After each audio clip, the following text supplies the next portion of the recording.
Back, you're still watching the Sunday Express. Let's retake that story by Sarafina again. And it is often said that people without knowledge of their history, origin and culture are like a tree without roots.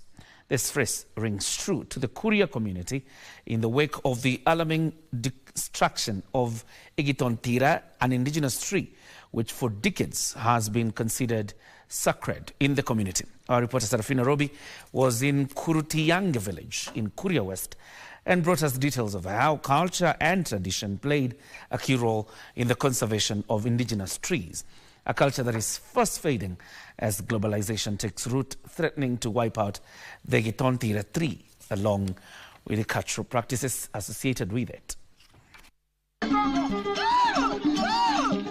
Tucked at the border of Kenya and Tanzania is a hidden tale of sacred trees, traditionally known as Gitontira.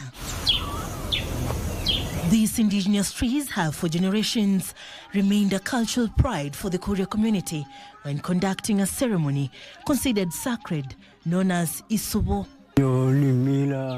These are traditions where old traditional men would go around an indigenous tree, performing certain rites to prolong their lineage and prosperity.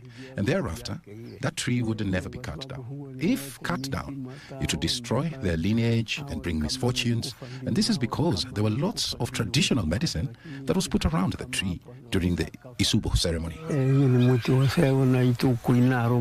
A walk through certain villages reveals a few left indigenous trees, the sights and sound of nature welcoming.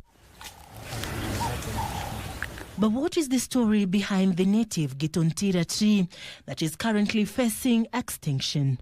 We seek out to 86-year-old Andrew Maramwita.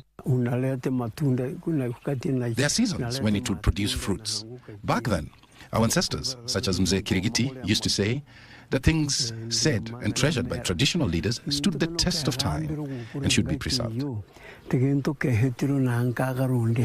Mwita gives us details to a T on how the Isubo ceremony was conducted at the base of a tree, down to the chants that characterized the ceremony. He reminisces with pride how the sacred rituals were conducted by elderly persons back in the day, complete with the misfortunes that were believed to befall anyone who dared to cut the tree. When one wanted to do the Isubo ceremony around the indigenous tree, he had to do it with his first wife, even if he had 10 of them. Only had one wife called Nyagetende. You cut any tree, you'll be recorded to go with a goat and slaughter there. He shows us one of the sacred trees, which he says was used for the Isubo ceremony by an elderly man in the community known as Ndera Umarwa Wandera back in 1976. One would sleep in the cattle shed facing the sky and stars all night before the day of the ceremony, as his age mates and visitors from all walks of life ate and drank. It was a big ceremony where cows would be slaughtered. Young men would dance with young women as the Kuria traditional songs were sung. A few meters away, we are shown another spot where a similar tree was preserved by a man called Mwita Nyabogongwe in 1972. Areas around such trees were never cultivated. It's only recently that people cut down such trees and even farm. People are crazy.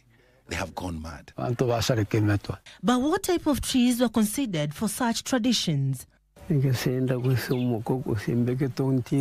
Especially trees that normally, if you cut it, you find some milk dripping. So those trees were regarded to be very solemn, and they were also used to carry out cultural ceremonies. However, this rich history sounds foreign to 24-year-old Emmanuel Moserega Jomo. Watu siku hizi mambo imebadilika. Watu sahi wanafanya vitu zao, wanafanya ile kitu yeye anaelewa. So hata akikuja akate hapo mtu kimwambia kwamba ni ya wale wazee wa kitambo, anasema hapana. Women too played a role in the preservation of the trees. We can't fetch firewood from such cultural indigenous trees because that is where our ancestors did their traditional ceremonies. According to 37-year-old Christine Wangengi, there are specific trees that women were not allowed to cut for firewood. It was believed that if a lady fetched firewood from indigenous trees that had tendrils and roots around, called imerembera, they would give birth to twisted babies with tendrils. So was the same to a certain tree called omosasa, which will have you quarreling with your husband and you would know no peace. But all these cultural efforts to preserve the indigenous trees appear to be at risk. 78-year-old Sibora Gabosi Mwita narrates how one of the sacred trees was felled. It was felled to go dry tobacco because it had lots of branches. When cutting it down, they slaughtered the sheep and threw the intestines around it while performing certain sacred rites. Josephat Nyakega Turuka, a teacher, attributes the destruction of indigenous trees such as Gitontira to tobacco drying among locals. You don't tell them that they respect the trees, they will ask you many questions. And if you tell them that you will die, they want to see how they will die. Similar sentiments were shared by the assistant chief, Joseph Robi, who says besides tobacco farming, gold mining is also a major contributor to felling of indigenous trees. To support the mining pits, they have found that these trees are very strong. They withstand any pressure, water. Once in the water, they don't rot. Whereas the locals are in agreement, preservation of culture and indigenous trees is important.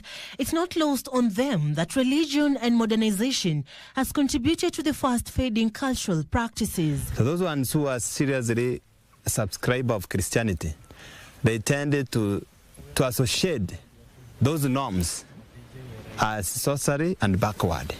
Therefore, they don't want to value them and they don't want to copy them. But they had nothing to do with the evil way. That is how they want to preserve their life. What has destroyed the tradition of protecting such trees is religion. I'm also a Christian, so I'm not attacking it. But they should not attack it and interfere with our traditions, just as we do not interfere with their religion.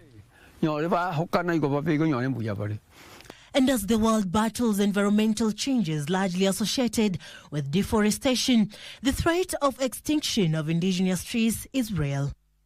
Within this locality, there won't be more than 50.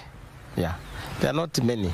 The forefathers of the Kuria community had coined a way to preserve the indigenous trees. Whereas their methods may not fly in today's reality, it begs the question, what next for indigenous trees like the Gitontira? And most importantly, how best can communities promote afforestation of indigenous trees, preserve their culture and tradition to debunk the statement that people without history, origin and culture are like a tree without roots? Since time immemorial, cultures have been used to shape up forest. But as time goes by, some of these cultures are fading, and so are the cultural forests.